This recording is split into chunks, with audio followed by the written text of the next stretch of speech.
वो कह रहे हैं कि और कोई काम नहीं है राहुल गांधी के ट्वीट्स देखने के अलावा। अच्छा एक बात बताइए अजय जी, राहुल गांधी ने ट्वीट ही क्यों किया अगर मंशा ये नहीं थी कि लोग देखें? ये समझ नहीं आई बात मुझे। रात को 1:52 पे कोई ट्वीट करता है कि ईडी मेरे घर आने वाली है, मैं चाय बिस्किट के साथ इंतजार कर रहा हूं, तो वो क्या अपने तक रखने के लिए? फिर तो वो कॉपी में लिख लेते, उन्हें ट्वीट करने की जरूरत थी। सबसे पहले तो मैं हिंदुस्तान के समस्त लोगों को महाशिवरात्रि है आज, उसकी बधाई देना चाहता हूं। अरे बहुत धन्यवाद आपको भी और आपके परिवार सहित। दूसरा, मैं ईडी का जो रिकॉर्ड उठा के आप देखेंगे पिछले 10 सालों का केवल, और पीछे के हमारी पार्टी कार्यकाल का, क्यों राहुल जी ने कहा क्यों जरूरत पड़ रही है बताओ। क्योंकि अभी तो हमारी बहन जो है प्रवक्ता बीजेपी की केवल राहुल उबाच और राहुल चालीसा के अलावा और कोई काम नहीं है। घर से लिखकर इनको आईटी सेल से लिख जाता है कि आप ये पढ़िए जाके, और कोई चर्चा मत करिए, और उस पर भी संसदीय और ऐसा नहीं है, हम लोग के खुद की भी मैं आपके बीच में नहीं बोला था। हाँ, उन्हें शादी कंप्लीट करने मैंने महिलाओं का राहुल गांधी नहीं है। नहीं, आपका मैं सम्मान करता हूँ, इसलिए मैं बीच में नहीं बोलता। बीते 10 सालों में ईडी ने 5155 मनी लॉन्ड्रिंग की जांच शुरू की है, और यूपी के कार्यकाल में जहां 102 चार्जशीट दाखिल की गई, वहां एनडीए के कार्यकाल में 1281 हो गई।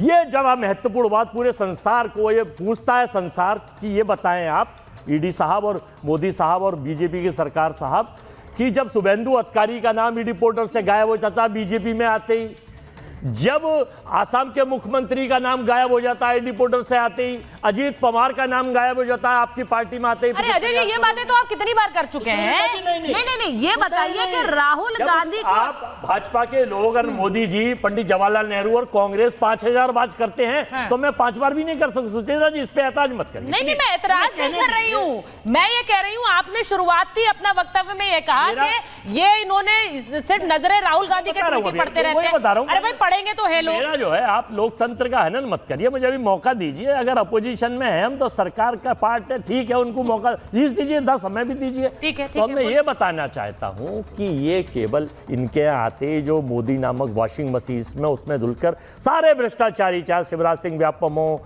रमन सिंह खाद्यान्न घोटाला हो, शारदा घोटाला हो, अब हमारे कांग्रेस के नेता इनके पहुंच गए, आदर्श सोसाइटी वाला महाराष्ट्र वाला हो, चाबरान साहब, इनके यहाँ केवल एजेंडा ये है।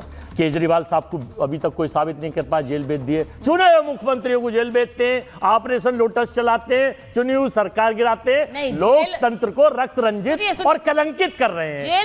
जेल जाने का निर्णय कोर्ट द्वारा होता है। अच्छा। ये नहीं भेजते हैं, पहली बात है। यहाँ पे संजय मिश्रा जी भी बैठे, मैं उस पर भी आऊंगी। नहीं, तो ये मत कहिए ना कि ये भेजते हैं जेल। किसी को भी जेल भेजने का निर्णय वहां बैठी सरकार नहीं ले रही है। चलिए 10 सेकंड में वो बताइए। देखिए, राहुल गांधी को कोई डर नहीं लगता। हम मतवाले कहां चले, जेल चले वे, जेल चले।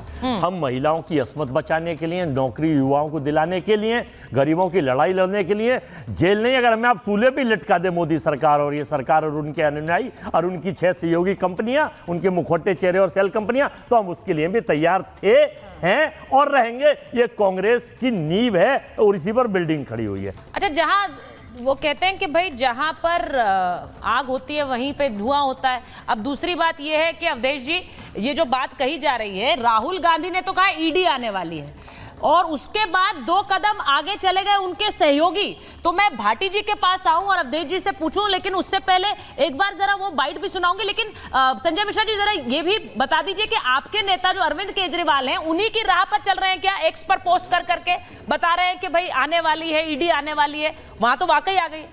नहीं, यदि किसी के विचार अच्छे हैं तो उस पर चलना भी चाहिए। सभी लोगों को चलना चाहिए, उसमें कोई दो राय नहीं है। अरविंद केजरीवाल या आम आदमी पार्टी के लीडर्स जो बोल रहे थे वही सब कुछ हुआ, और आज देखा जा रहा है, जो पहले भी आपके यहाँ डिबेट्स में हम लोगों ने बात रखी है, उसके हिसाब से तो यहाँ पर भी गिरफ्तारी हो सकती है।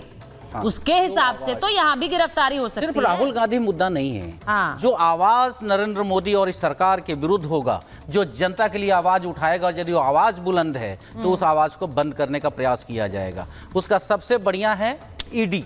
ईडी क्यों है? आपने अभी कहा कि भाई कोर्ट भेजता है। भाई कोर्ट भेजता है तो कोर्ट बार बार पूछा था अरविंद केजरीवाल के मामले में कि आप प्रमाण दीजिए, लेकिन आपने एक ऐसा कानून बनाया है जिसकी चर्चा राहुल गांधी जी ने किया कि भाई आपने एक चक्रव्यूह की रचना ऐसे की है कि भारत को बर्बाद कर दो। क्यों किया राहुल गांधी ने? क्या वो दोहरा है क्या? ईडी के अंदर जो आपने कानून बनाया, उनका ये भाषण इस कदर था कि लोग डर गए और ईडी भेज रहे हैं। ये कहना चाह रहे थे Yes, कि उनका yes, भाषण ने ऐसे कपकपी ला दी अवधेश जी, इतना डर गई सरकार कि ईडी भेजने के लिए आमादा हो गई। ये वाली संदेश राहुल गांधी देना चाह रहे थे। नहीं, यही बात आप लोगों ने अरविंद केजरीवाल के बारे में पूछा था कि इनको सपना आ रहा है क्या, इनको कैसे पता, आज सामने आ गया। वही राहुल गांधी आज कह रहे एक दिन सामने आ जाए। तभी तो मैं पूछ रही हूँ, क्या राहुल गांधी को गिरफ्तारी दिख रही है? सवाल मैंने यही पूछा। किसी भी व्यक्ति की गिरफ्तारी दिख रही है जो व्यक्ति सरकार के विरुद्ध होगा, जो जनता की बात करेगा, जो देश की बात सरकार के विरुद्ध होगा, या उसे लग रहा है कि कुछ घोटाला हुआ? तभी मैं बोलूंगा। और मैं थोड़ा सा, वैसे तो मैं अतिरिक्त समय नहीं मांगता हूं, लेकिन कुछ फैक्चुअल सिचुएशन रखना, मुझे क्या बोल रहे हैं, उनका क्या है, उस पर मैं नहीं जाऊंगा। ठीक है। राहुल गांधी जी से और सोनिया गांधी जी से, राहुल गांधी जी से 50 घंटे ईडी पूछताछ पहले कर चुकी है। ईडी अपने आप कोई मामला दर्ज नहीं करती है। जब किसी पर इनकम टैक्स का, सीबीआई का केस होता है, उसमें मनी लॉन्ड्रिंग आती है संपत्ति का, तब उस पर ईडी मामला दर्ज करती है। अब इसमें दो बात आई है, एक तो ईडी से संबंधित जो अजय जी ने बोला है। अब इस समय जो राहुल गांधी के बारे में जो कहा जा रहा है, देखिए 2019 के चुनाव में राहुल गांधी ने जी ने जो एफिडेविट दिया था, मैं केवल ये कह रहा हूं कि भाई जब तक प्रूफ नहीं हो कोई दोषी नहीं है, लेकिन जो केस है उसके बारे में कह रहा हूं। उसमें बताया था कि 15 करोड़ 88 लाख रुपए हमारे पास है और 72 लाख रुपए लोन है।